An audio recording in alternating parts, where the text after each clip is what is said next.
آ رہی ہے۔ دیکھیے اسلام میں جو 4 عبادات فرض کی گئی ہیں، جو 4 ارکان ہیں، ایک رکن تو ہے جس کا تعلق ہے عقیدے سے، کلمہ شہادت، اور 4 ارکان وہ ہیں جن کا تعلق عبادات سے، نماز، روزہ، حج اور زکوٰۃ۔ ان میں ایک عجیب قسم کی تقسیم ہے۔ مثلاً ایک 2 جمع 2 کی تقسیم بنتی ہے۔ 2 عبادات ان میں سے وہ ہیں جو ہر مسلمان پر فرض ہے، امیر ہو، غریب ہو، مرد ہو، عورت ہو، ہر ایک پر فرض ہے، نماز اور روزہ۔ یہ دونوں چیزیں ہر ایک پر فرض ہیں، لیکن 2 وہ ہے کہ جو صرف صاحب استطاعت لوگوں پر فرض ہے، وہ عام نہیں ہے۔ جو صاحب نصاب ہیں ان پر زکوٰۃ ہے، جو صاحب استطاعت ہیں، حج کرنے کی استطاعت رکھتے ہیں، ان پر حج ہے۔ اس میں 2 جمع 2 کی ایک تقسیم اور آتی ہے، ایک اور اعتبار سے۔ قرآن میں زیادہ ایمفیسس 2 عبادات پر ہے، نماز اور زکوٰۃ۔ اقیموا الصلاۃ وآتوا الزکاۃ، اقیموا الصلاۃ وآتوا الزکاۃ، اقیموا الصلاۃ وآتوا الزکاۃ، یقیمون الصلاۃ ویؤتون الزکاۃ۔ یہ گویا کہ بندھا ہوا ہے ایک جوڑا، جبکہ یہ صورتحال جو ہے روزے کی بھی نہیں ہے اور حج کی بھی نہیں ہے۔ صلاۃ اور زکوٰۃ کا حکم بے شمار مرتبہ قرآن میں آیا،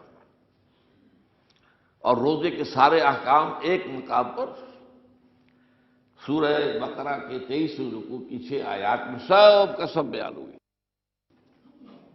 باقی تو بعض جگہوں پر اس کا صرف اس اعتبار سے تذکرہ ہے کہ اگر کوئی کفارہ ادا کرنا ہے اس کے لیے اتنے روزے رکھ لو، ورنہ یہ ہے کہ روزے کا اپنی جگہ پر مستقل بذات جو ہے وہ ذکر یا حکم موجود نہیں۔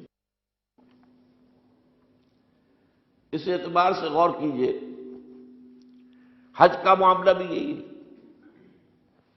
وہ ایک تو یہ کہ سورہ آل عمران میں اس کی فرضیت کا ذکر آیا، وہ میں نے آیات آپ کو پڑھ کر سنائی ہیں، 2 آیات، ان پر ابھی گفتگو کریں گے۔ سورہ بقرہ کے 24ویں اور کچھ 25ویں رکوع میں کچھ اس کے مناسک بیان ہوئے، سورہ حج کے 4تھے رکوع میں اس کے مناسک بیان ہوئے، بس باقی پورے قرآن میں تو اس کا ذکر نہیں۔ تو اس اعتبار سے فرق ہو گیا 2 جمع 2 کا۔ لیکن یہ جو جن کی اہمیت اس اعتبار سے کم ہو گئی ہے، اللہ تعالیٰ کی عجیب حکمت نظر آئی کہ ہماری جو 2 عیدیں ہیں وہ ان 2 عبادات کے ساتھ منسلک کر دی گئی۔ روزوں کے اختتام پر عید الفطر، حج کے ساتھ عید الاضحیٰ۔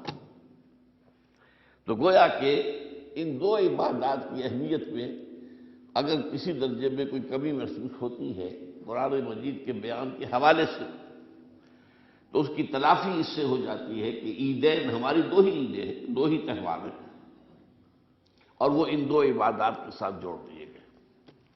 اب آخری بات سمجھیے، 3 جمع 1 کی بھی ایک تفریق ہے۔ 3 عبادات وہ ہیں جو مؤقت ہیں صرف، یعنی معلق بالزمان، ان کا تعلق وقت کے ساتھ ہے، یہ نہیں کہ کسی خاص جگہ سے متعلق ہے۔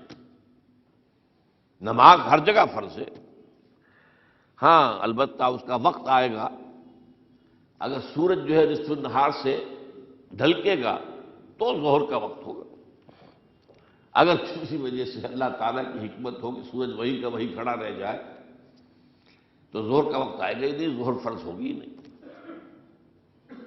مغرب اسی وقت فرض ہوگی جبکہ سورج غروب ہو جائے، اگر کسی وجہ سے سورج غروب نہ ہو، اور کیا پتہ یہ ساری باتیں جو ہے قیامت کا جو زلزلہ آنے والا ہے اس میں یہ ساری ہی باتیں ہونے والی ہیں، سورج مغرب سے طلوع ہوگا یہ تو وضاحت کے ساتھ کہا گیا ہے، تو مغرب کا وقت نہیں آئے گا۔ اسی طریقے سے رمضان کا مہینہ آئے گا تو روزے فرض ہوں گے۔ اس حوالے سے یہ زمانے کا تعلق تو ہے لیکن کسی مکان سے کوئی تعلق نہیں۔ حج وہ ہے جس کے تقریباً تمام مناسک جو ہیں وہ ایک خاص مقام پر ادا ہوتے ہیں۔ آپ سفر کر کے جائیے، مکہ مکرمہ جائیے، اللہ کے گھر کا طواف کیجئے، پھر وہاں سے جو بھی روانگی ہوتی ہے یوم الترویہ 8 ذی الحجہ کو نکلیے اور جا کر منا میں قیام کیجئے ایک رات، پھر 9 کی صبح کو نکلیں عرفات جائیے، عرفات میں شام تک قیام رہے گا، لیکن مغرب کی نماز کے وقت کے بعد وہاں سے نکلیں گے، مغرب وہاں پڑھیں گے نہیں، وہ جا کر مزدلفہ میں پڑھی جائے گی عشاء کے ساتھ ملا کر، چاہے کتنی ہی دیر ہو جائے۔ بہرحال یہ ساری چیزیں ایک خاص مقام کے ساتھ ہیں، منسلک ہیں، ہر جگہ پر یہ ادا نہیں ہو سکتا۔ اب اس میں دیکھیے حکمت نظر آ رہی ہے، چونکہ حج جو ہے ایک خاص جگہ پر ایک خاص مقام سے وابستہ ہے، اس کے ساتھ جو عید الاضحیٰ وابستہ کی گئی ہے، یہ گویا کہ حج ہی کے ایک رکن کو پھیلا دیا گیا ہے۔ قربانی جو مناسک حج میں بڑی اہمیت کی حامل ہے، اسے عام کر دیا گیا۔ تم مدینے مکے تو نہیں پہنچ سکے ہو، لیکن یہاں پر قربانی کے اندر تو شریک ہو جاؤ۔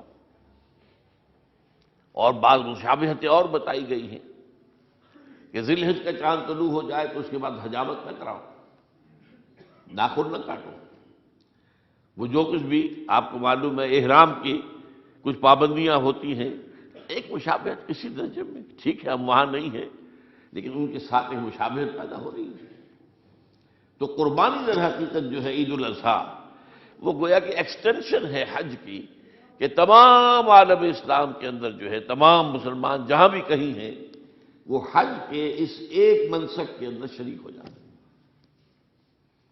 تو یہ میں نے چند باتیں تمہیداً عرض کی ہیں ان عبادات اربعہ کے بارے میں، ان کی جو ریلیٹیو حیثیت ہے ہمارے دین میں،